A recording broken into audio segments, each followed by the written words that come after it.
morning to all. Welcome back to our YouTube channel. Today we are going to discuss about the topic in the collection of data, the census and sample method. In the census and sample method, first of all we also read about the terms population या universe. इसमें एक word आता है universe या population. Then it does not mean that the population of our country, यानी यहाँ पर इसका मतलब ये नहीं है कि हमारे देश की पॉपुलेशन कितनी. यहाँ पर पॉपुलेशन या यूनिवर्स का मतलब क्या होता है? पॉपुलेशन या universe it means an aggregates of items to be studied for an investigation. यानी इन्वेस्टिगेशन के ड्यूरेशन में जितने डाटास की स्टडी की जाती है, then these are called the universe या पॉपुलेशन. इसको हम क्या कहते हैं? यूनिवर्स या पॉपुलेशन कहते हैं. यानी all the data which are studied under the investigation by collecting the data during the census या by applying the census या sample method, then these are called the population या universe. So in which we can apply the two method. First of all, census method. What do you mean by the census method? And we also know that the population of our country as well as the data related to the production, all data are collected by the census method. यानी ये सारे जो है population से related, production से related, हम सारे जो data है वो किसके थ्रू कलेक्ट करते हैं? census method के थ्रू कलेक्ट करते हैं. Then what do you mean by the census method? Census method are those method in which we collect the data, या हम कह सकते हैं we covering all and every items of the population during the investigation या under the investigation. यानी जिसमें each and every items of the population are covered under the investigation. यानी जिसमें one by one सारे डाटा की study जिसमें की जाती है, then these are called the census method.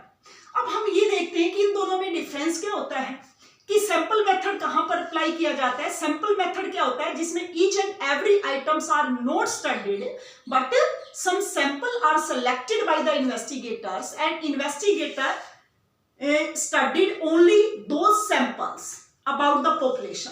यानी उस पॉपुलेशन में से केवल कुछ को सैंपल के तौर पर सेलेक्ट करके केवल उन्हीं के बारे में स्टडी करता है, तो वो क्या कहलाता है? These are called the sample method. जैसे फॉर एग्जांपल हमारे पास 500 datas हैं. If the investigator studies all 500 datas, these are called the population. जो 500 है वो क्या कहलाएंगे? Population कहलाएंगे. अगर सारे डाटास की स्टडी इन्वेस्टिगेटर करता है 500 के 500 डाटास की, each and every items are covered under the investigation, then these are called the census method. And what do you mean by the sample method? Sample method कब apply होगा? ये देखो sample method में, यानी इसमें से कुछ को Suppose करें the data, it means the investigator does not studies about the population, each and every items.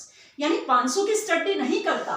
Some samples are selected. Suppose करें इसमें से 150 जो डाटास हैं एज ए सैंपल के तौर पर सेलेक्ट कर लिए जाते हैं, and these are called the representative of the whole population.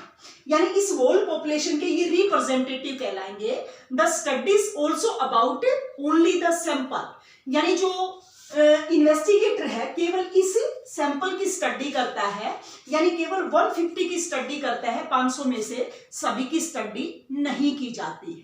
तो ये क्या कहलाता है? सैंपल मेथड कहलाता है. यानी सेंसस मेथड में सभी की स्टडी की जाएगी और सैंपल मेथड में इनमें से कुछ को सैंपल के तौर पर सेलेक्ट करके केवल इन्वेस्टिगेटर उन्हीं की स्टडी करता है, वो सैंपल मेथड होता है.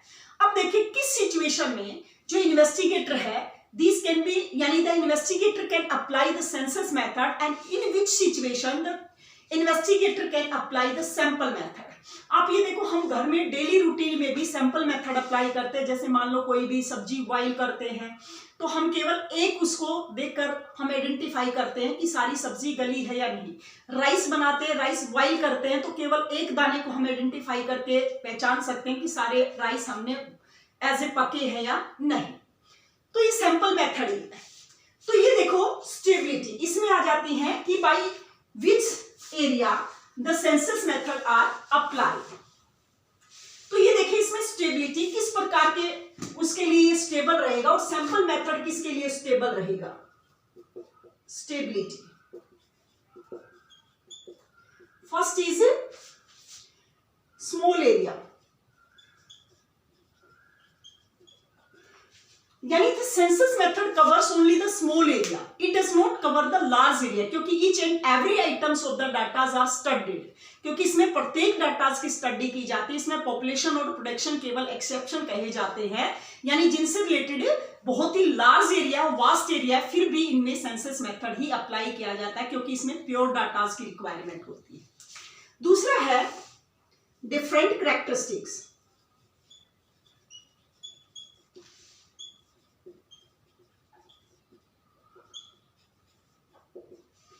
Different characteristics. It means all the datas are different to each other when we apply the census method. There is a no similarity between the datas. जैसे मान लो अगर सारे डाटाज एक दूसरे से बिल्कुल डिफरेंट है, then we can not apply the sample method. We can apply only the census method. तो अगर डिफरेंट कैरेक्टरिस्टिक्स के डाटाज हैं तो उस सिचुएशन में हम केवल 1 by 1 सभी की स्टडी करके ही डाटाज को कलेक्ट कर सकते हैं। Third is as a intensive information.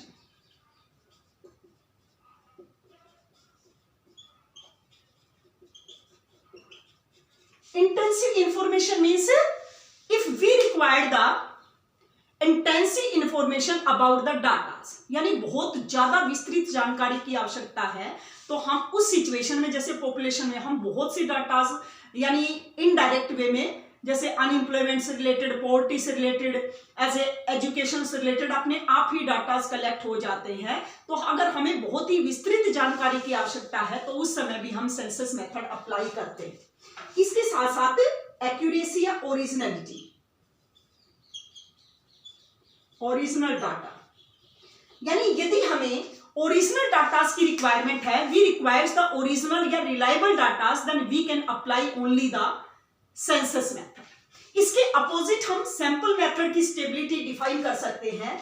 जैसे सैंपल मेथड में यहां पर हम स्मॉल एरिया लेते हैं, तो सैंपल मेथड में क्या आ जाएगा, this can be apply for the large area, क्योंकि इसको as a some datas are selected as a sample, क्योंकि कुछ डाटाज को एज ए सैंपल के तौर पर सेलेक्ट किया जाता है, इसलिए इसको हम एज ए लार्ज फील्ड के लिए अप्लाई कर सकते हैं। जैसे इसमें ये डिफरेंट कैरेक्टरिस्टिक्स है, इसमें सिमिलरिटी बिटवीन द डाटास, यानी ऑल द डाटा, जैसे हम राइस बॉईल करते हैं तो उसमें राइस ही होने चाहिए, ये नहीं कि हम अलग अलग क्वालिटी के अगर अलग अलग उसके वो बॉईल करते हैं तो वो हम आइडेंटिफाई नहीं कर सकते हैं।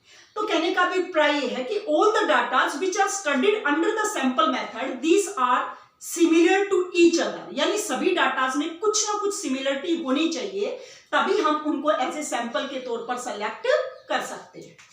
इसके साथ साथ नेक्स्ट है इसमें if we does not required, यानी नो इंटेंसिव इंफॉर्मेशन,